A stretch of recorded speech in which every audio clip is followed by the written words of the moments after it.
Assalamualaikum warahmatullahi wabarakatuh. Bismillahirrahmanirrahim. Alhamdulillahirabbil alamin.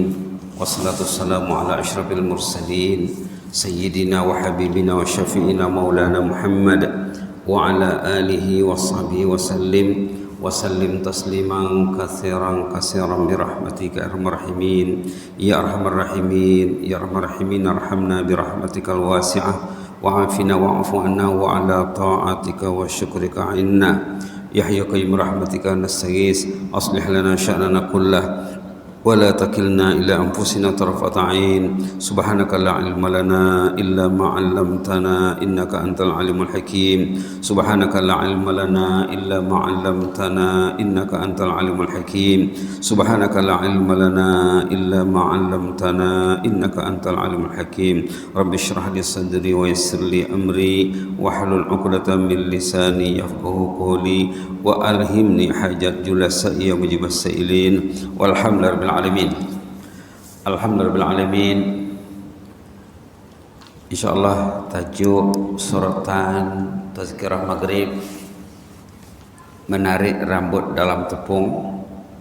Ini meng-highlight isi khutbah Jumat tentang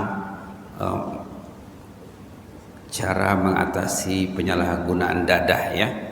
Ini kisah unik sekali, kisah seorang istri salehah, suaminya sudah ketagih dadah ya, sering menyakiti istri, tidak memberi belanja, tapi akhirnya istri dapat menyelesaikan masalah dengan baik.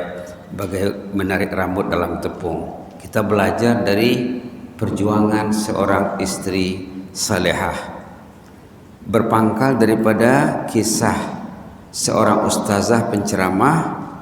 Katanya satu hari setelah ustazah ini berceramah, dia didatangi oleh seorang istri yang mengadukan perihal suaminya penagih dadah.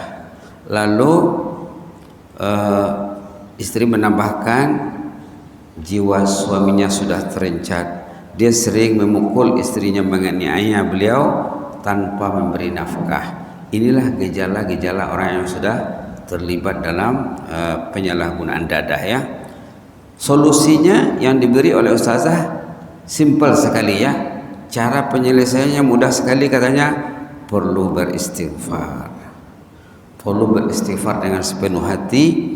Masanya bila waktu sembahyang tahajud, beristighfar di ujung malam, masa sujud, beristighfar masa sujud di ujung malam. Itu saja. Lalu istri yakin dengan solusi yang diberi oleh ustazah, dia pun sembahyang tahajud, memperbanyak istighfar dalam sujud, sehingga beberapa bulan kemudian datang lagi ustazah berceramah di tempat yang sama. Istri berterima kasih kepadanya, jazakallahu khairah wa ahsanallahu ilaik. Seterusnya si istri bercerita sambil bertanya, apa dia cakap di sini? Ingatkah ustazah dengan saya? Sayalah dulu yang pernah bercerita dengan ustazah tentang perihal suami saya. Lalu ustazah menasihatkan supaya saya beristighfar. Saya sudah lakukan istighfar selama 6 bulan katanya. 6 bulan ya, bukan sehari dua, seminggu dua, sebulan dua. 6 bulan dia beristighfar. Akhirnya katanya suaminya sudah bertaubat dengan baik. 6 bulan tidak keluar duit ya, hanya dengan istighfar menghadap Allah saja. Tengok di sini di kolom 2 tuh, perenggan 2. Demi Allah, dia cakap setelah berlalu 6 bulan suami saya sudah pun bertaubat dan meninggalkan dadah. Malah beliau mengurus kami anak beranak, ahli keluarga dengan baik. Itu ceritanya. Alhamdulillah atas nikmat yang kami terima ini. Inilah hasil konsultasi dengan ahli ilmu, penceramah salihah mukminah ya. Kemudian kita nak coba menyingkap pelajaran iktibar yang diambil daripada kisah pendek ini. Nomor 1 sekali, si mukmin patutnya bergiat meraih doa makbul yang diaminkan malaikat. Apa maknanya? Bila si istri mendoakan suami, terutama dalam sujud di penghujung malam, doanya akan diaminkan segera oleh malaikat. Doa yang diaminkan malaikat akan dikabulkan Allah. Ini yang perlu kita banyakkan dalam kehidupan kita. Coba berusaha berdoa, doa yang diaminkan malaikat.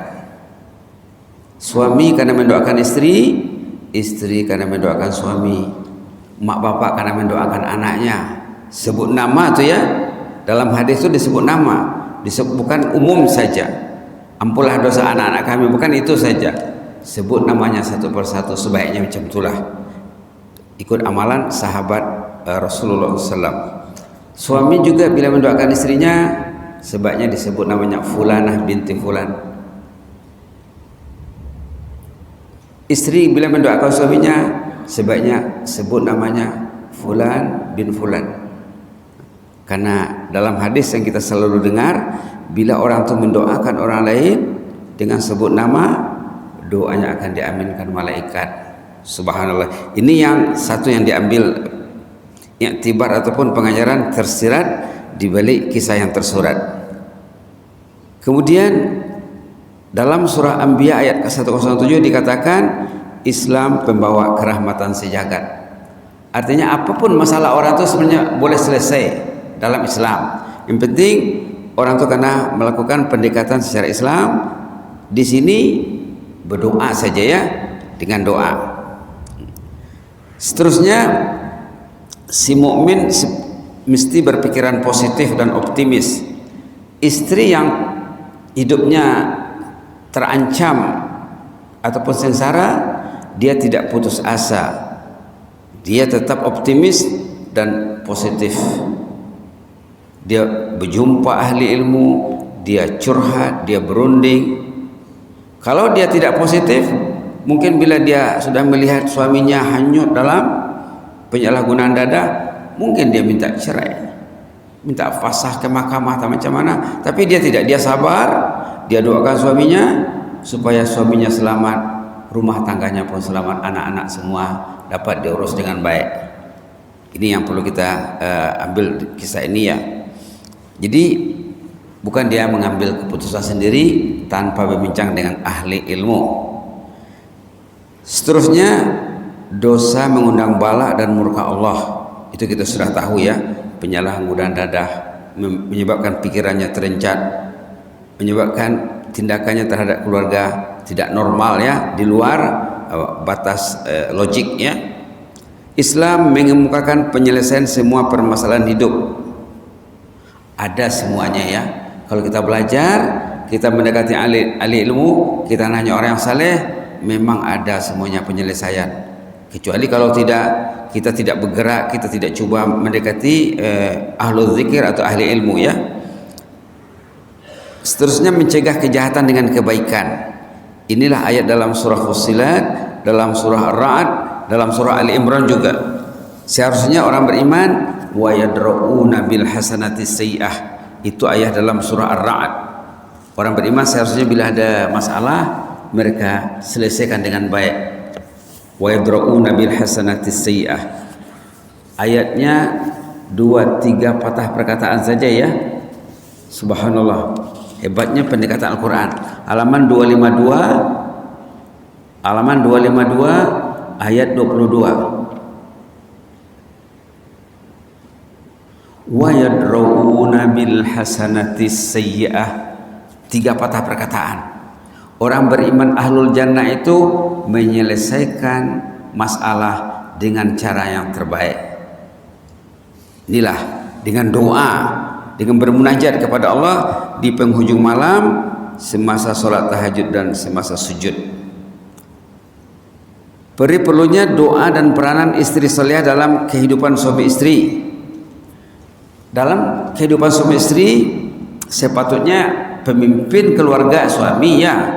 Tapi bila suami dalam posisi lemah, dia sudah akalnya sudah terganggu, akalnya sudah terencat, terganggu, sudah tidak sehat lagi, maka perlu si istri naik sebagai ketua keluarga.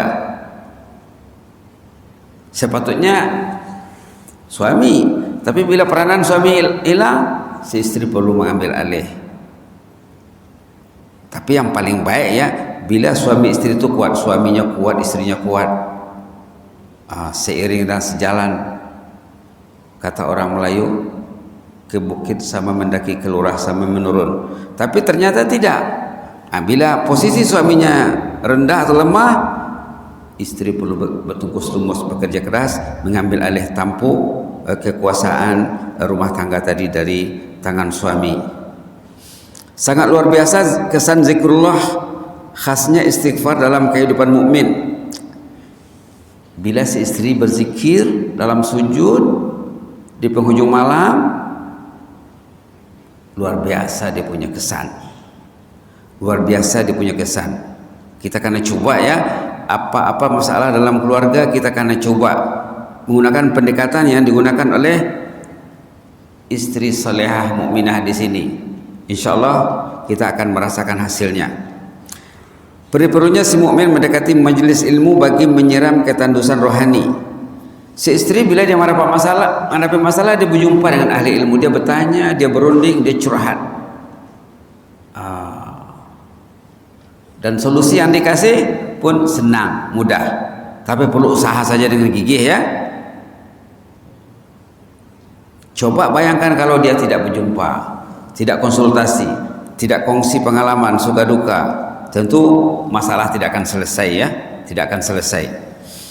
Memanfaatkan masa mustajab terutama pada penghujung malam, khasnya waktu sujud. Ini kita sudah sebut berulang kali tadi ya. Si mukmin sangat perlu mendekati ahli ilmu, penyambung lidah Nabi bagi mencari solusi masalah yang melanda rumah tangga ya. Sudah disebut juga tadi. Zikrullah khasnya istighfar adalah sumber kebahagiaan individu dan masyarakat, seharusnya dilakukan dengan banyak, bukan hanya sedikit. Kalau kita beristighfar bukannya 10, 20, 100, 200, kalau boleh sebanyak-banyaknya. Si istri tadi 6 bulan beristighfar, bertungkus lumus untuk menyelamatkan rumah tangganya. Akhirnya doanya didengar Allah. Ada kalanya orang itu bila menghadapi masalah ya, Allah menginginkan orang itu beribadat sampai kepada tahap kadar tertentu. Kalau di sini dihitung dengan bulan, 6 bulan baru menerima hasilnya.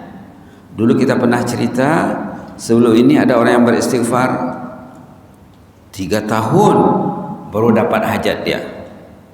Kalau kita rujuk nota-nota yang lama ada tuh ya, orang yang masalahnya apa waktu itu? Masalahnya dia tak bekerja, dia tak ada rumah, dia belum ada jodoh, belum ada kendaraan.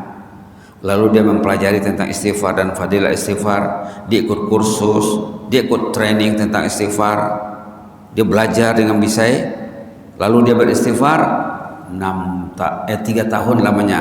Lepas 3 tahun sudah ada kerja yang selesai, sudah ada kendaraan, sudah ada rumah, sudah ada pasangan hidup, bahkan saya sudah dikurniai anak katanya. Berapa banyak masalah di dalam masyarakat kita, masalah kerja lah, masalah jodoh lah, insya Allah boleh selesai dengan istighfar kalau orang itu yakin. Inilah tujuan cerita ini dikemukakan ya. Baik, zikrullah khasnya istighfar adalah sumber kebahagiaan individu dan masyarakat. Pasangan suami istri adalah partner dalam keagamaan dan dalam keduniaan juga. Masing-masing bergiat dan berjuang bagi kemaslahatan ahli keluarga, termasuk anak-anak juga. Jadi tidak dapat dipisahkan antara pasangan suami istri. Bukan suami lain, istri lain, istri lain, suami lain. Tengok ayat surah At-Taubah ya 71. Betapa indahnya di sana jalinan antara pasangan suami istri dalam menerajui bahtera rumah tangga ataupun kehidupan rumah tangga. Boleh kita lihat halaman 198. Halaman 198. At-Taubah 71 hingga 72. Perhatikan di sana tuntunan panduan yang dikemukakan dalam Al-Qur'an ya. A'udzu billahi minasy syaithanir rajim. Wal mu'minuna wal mu'minatu ba'dhuhum awliya'u ba'd ya'muruna bil ma'rufi wa yanhauna 'anil munkari wa yuqimuna as-salata wa yu'tuna az-zakata wa yuti'una Allaha wa rasulahu ulaika sayarhamuhumullah innallaha azizun hakim. Amanna bika ya Rabb fazidna imanan ba'da iman. Mukmin lelaki, mukmin perempuan, termasuklah suami dan istri, ahli keluarga juga. Ba'dhum awliya'u ba'd, mereka sepatutnya ba'awur dengan tebing, saling bahu-membahu, saling kerjasama. Dalam bidang apa? Ya'muruna bil ma'ruf, menyuruh perkara ma'ruf, wa yanhauna 'anil munkar, mencegah perkara mungkar. Mereka juga mendirikan salat, menunaikan zakat, dan taat kepada Allah dan Rasul. Inilah kunci rahmatnya dalam keluarga. Ulaika sayarhamuhumullah, inilah kunci rahmat dalam keluarga. Rahmat Allah akan datang sememangnya. Allah itu maha gagah lagi yang maha bijaksana. Ini di sini ayat 72 disebutkan rizalnya. Bila orang melaksanakan ayat 71, orang itu akan mendapatkan rizal. Dalam ayat 71 dikatakan mereka akan dapat rahmat. Dalam ayat 72 tersedia bagi mereka jannatin tajri min tahtihal anhar, jannah yang mengalir di bawahnya sungai-sungai minuman. Jadi di sini kita dikemukakan kaidah nak meraih jannah. Dalam ayat lain juga banyak ya. Macam mana nak mendapatkan jannah? Di sinilah pendekatannya. Kemudian di sana dalam ayat ini dikatakan wa masakina thayyibah. Dalam jannah tersedia untuk mereka kediaman, istana yang indah. Kemudian diberi juga ataupun meraih juga keridaan Allah. Wa zalika huwal fawzul azim. Inilah kejayaan yang maksimum, kejayaan yang gemilang. Baik, tadi ceritanya di atas cerita tentang istighfar.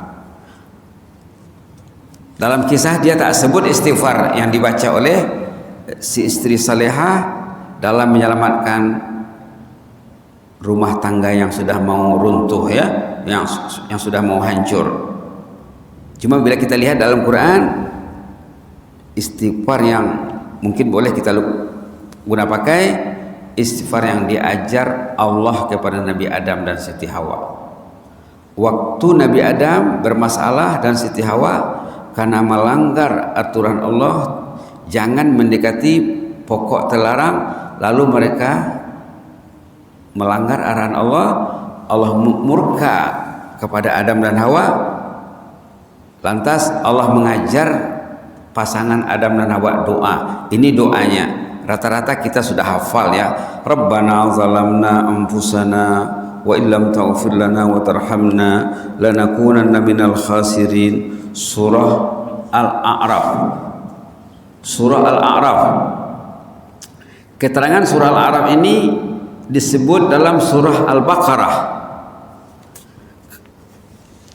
Keterangannya disebut dalam surah Al-Baqarah ayat 6. Karena pangkal cerita Adam dan Hawa dari surah Al-Baqarah ayat 30, 31, 32 sampai 37 sampai ke sebelah.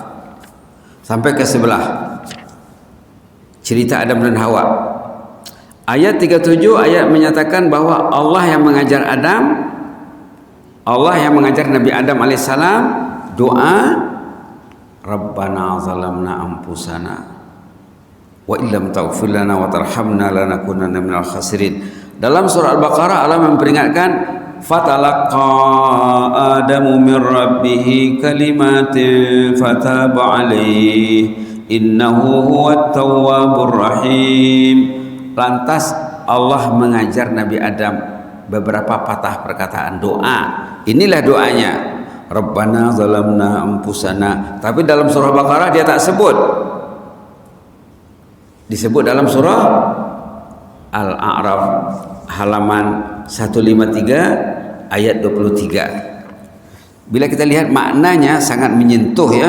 Kalau kita baca dengan sepenuh hati, Rabbana zalamna anfusana, ya Allah kami ini zalim terhadap diri, wa illam taghfir lana wa tarhamna, kalau engkau tidak mengampun dosa kami, tidak memberi limpah rahmat dan kurnia ya Allah, rugilah kami ini.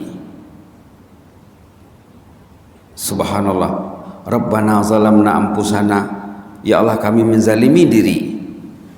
Itu maka dikatakan tadi dalam keterangan terdahulu, orang yang membuat dosa itu dia menzalimi dirinya, menyekat dirinya daripada limpah rahmat dan kurnia Allah.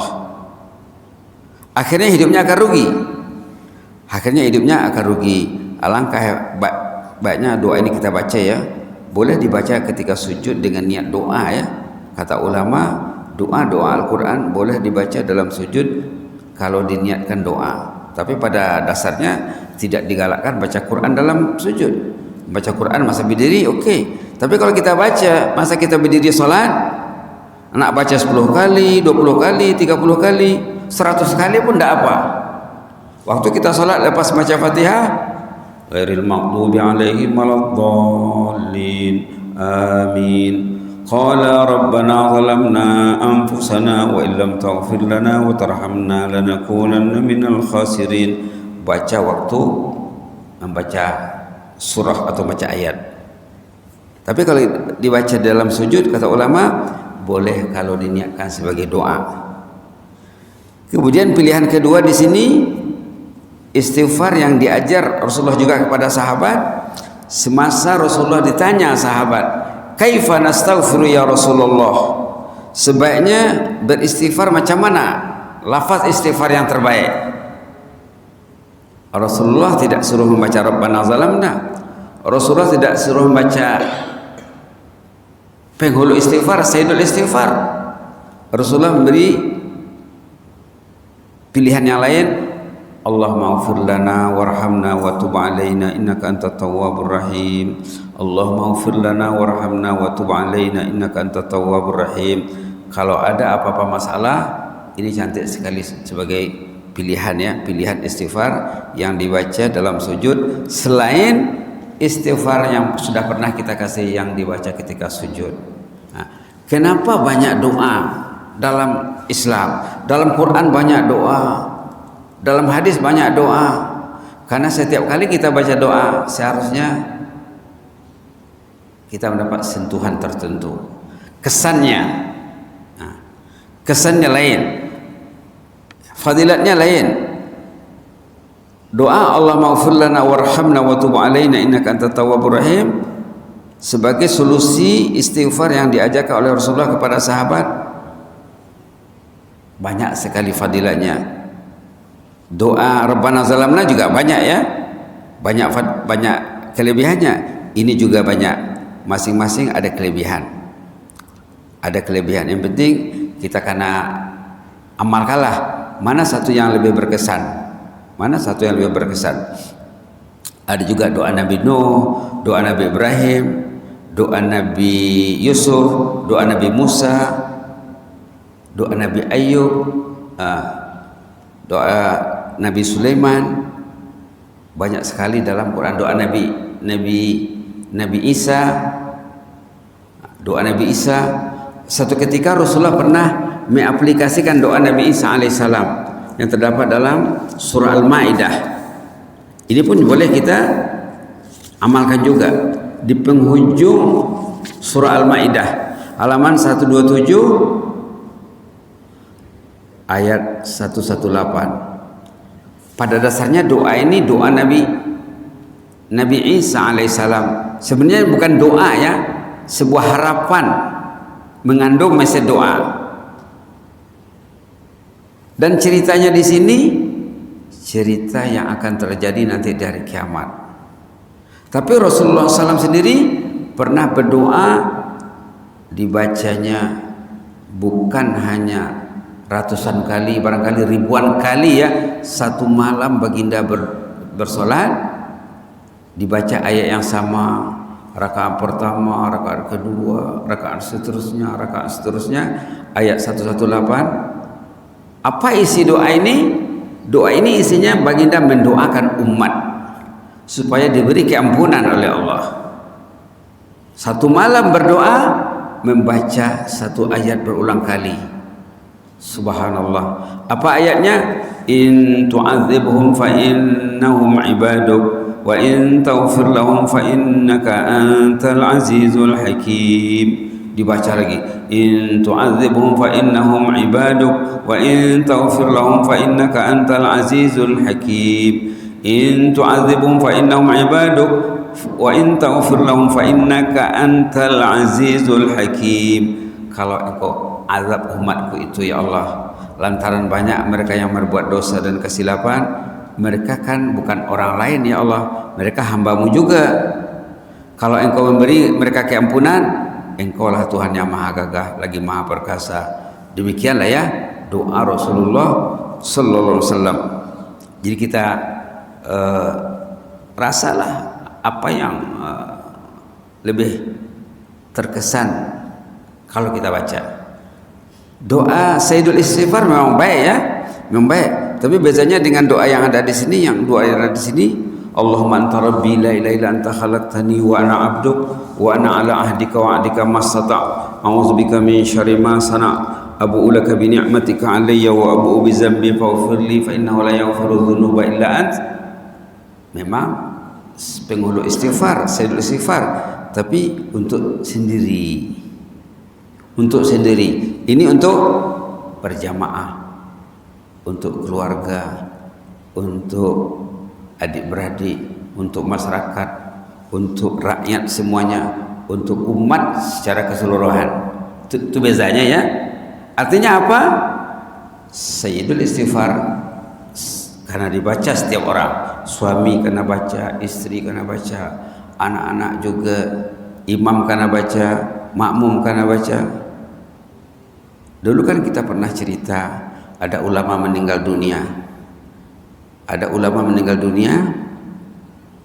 Cerita ini terdapat dalam kitab Ihfazillah Yahfazka karangan Dr. Aid Al-Qarni, pengarang kitab La Tahzan. Ada ulama meninggal dunia, lantas sahabat jemaahnya, muridnya yang masih hidup berjumpa dalam mimpi, komunikasi dengan orang yang sudah meninggal. Ditanya, apa kabar Syekh? Katanya, alhamdulillah, Allah mengampuni semua dosaku. Apa rahasianya Syekh? Apa wasiat Syekh sama kami yang masih hidup ini? Amalan apa yang kami patut amalkan dengan fokus? Apa sepatutnya bacaan doa yang kami baca dengan tekun? Kata Syekh itu, banyaklah membaca Allahumma anta rabbi la ilaha illa anta khalaqtani wa ana 'abduk wa ana 'ala ahdika wa 'adika mastata' a'udzubika min syarri ma sana'at abu'u laka bi ni'matika 'alayya wa abu'u bi dzambi faghfir li fa innahu la yaghfiru dzunuba illa ant. Itulah dalam buku Ihfazillah Yahfazka, yang bermakna jagalah Allah agar Allah menjagamu. Jadi ada dua solusi sini yang kita kemukakan ya. Kalau jemaah nak mencadangkan solusi lain, tak salah ya, tidak salah. Dalam Quran banyak sekali. Di antara doa yang simple, yang sudah pernah juga kita sebut, dan rata-rata jemaah sudah biasa baca doanya, doa di ujung surah Al-Baqarah ayat 285 halaman 49. Ayat yang selalu dibaca dalam tahlil, yang diawali dengan amanah rasulu ya, yang diawali dengan amanah rasulu. Mungkin boleh kita baca amanah rasulu ini sama-sama ya. A'udzubillahi minasyaitonir rajim. Amanar rasulu bima unzila ilaihi min rabbih wal mu'minun kullun amana billahi wa malaikatihi wa kutubihi wa rusulihi la nufarriqu baina ahadin min rusulihi wa qalu sami'na wa ata'na ghufranaka rabbana wa ilaikal masir. Sami'na wa ata'na ghufranaka rabbana wa ilaikal masir. ghufranaka rabbana wa ilaikal masir, ghufranaka rabbana wa ilaikal masir. Ini juga satu solusi ya. Bacaannya hanya 5-6 patah perkataan saja. Ghufranaka rabbana wa ilaikal masir. Ampunlah dosa kami semua ya Allah, kami akan kembali kepadamu. Susah nanti kalau kami membuat dosa saat menghadapmu ya Allah. Ini maknanya. Ataupun yang ada dalam ayat terakhir surat Al-Baqarah, wa'fu anna waghfir lana warhamna anta maulana, wa'fu anna waghfir lana warhamna anta maulana. Ini pun satu solusi. Yang penting kita kena rajin beristighfar supaya Allah membantu kita menyelesaikan masalah yang kita hadapi, terutama berkenaan dengan pasangan hidup ya, masalah istri, masalah suami. Mungkin suami melihat istrinya susah nak pegang Quran, susah nak pegang Quran. Bila orang tuh susah nak pegang Quran, itu masalahnya besar sekali. Bila orang tuh tak suka pegang Quran, dia akan pegang benda lain yang akan membuat usianya itu sia-sia. Pada kebanyakannya macam tu. Bila suami pulang dari masjid, balik dari masjid ke rumah, istri pegang Quran tak? Ataupun suami istri selalu duduk dengan Al-Quran kah? Kalau tidak, itu masalah. Anak-anak macam mana? Maukah anak-anak duduk dengan mak bapaknya baca Quran? Kalau mau, alhamdulillah. Kalau tak mau, bacalah istighfar ini. Doakanlah mereka di ujung malam agar keluarga itu keluarga Al-Quran, anaknya anak Al-Quran. Dulu ada seorang jemaah pernah mengemukakan gagasan bah. Katanya kalau kamu duduk bersama anak istri di rumah, perhatikanlah istri dan anak-anak. Katanya, adakah istri dan anak-anak saya ini layak menjadi ahlul jannah? Tengok apa dia buat. Kata ulama begitulah ya. Mudah-mudahan ada manfaatnya apa yang kita sampaikan ini. Untuk penutup kita baca doa ini 3 kali. Rabbana zalamna dengan Allah maghfir lana. Rabbana zalamna anfusana wa illam taghfir lana wa tarhamna lanakunanna minal khasirin. Rabbana zalamna anfusana wa illam taghfir lana wa tarhamna lanakunanna minal khasirin. Rabbana zalamna anfusana wa illam taghfir lana wa tarhamna lanakunanna minal khasirin. Allahumma ighfir lana warhamna wa tub alaina innaka antat tawwabur rahim. Allahumma ighfir lana warhamna wa tub alaina innaka antat tawwabur rahim. Allahumma ighfir lana warhamna wa tub alaina innaka antat tawwabur rahim. Amin ya rabbal alamin. Mudah-mudahan Allah menerima segala doa dan istighfar kita, terutama untuk kemaslahatan ahli keluarga ya. Amin ya rabbal alamin. Walhamdulillahi rabbil alamin. Assalamualaikum warahmatullahi wabarakatuh.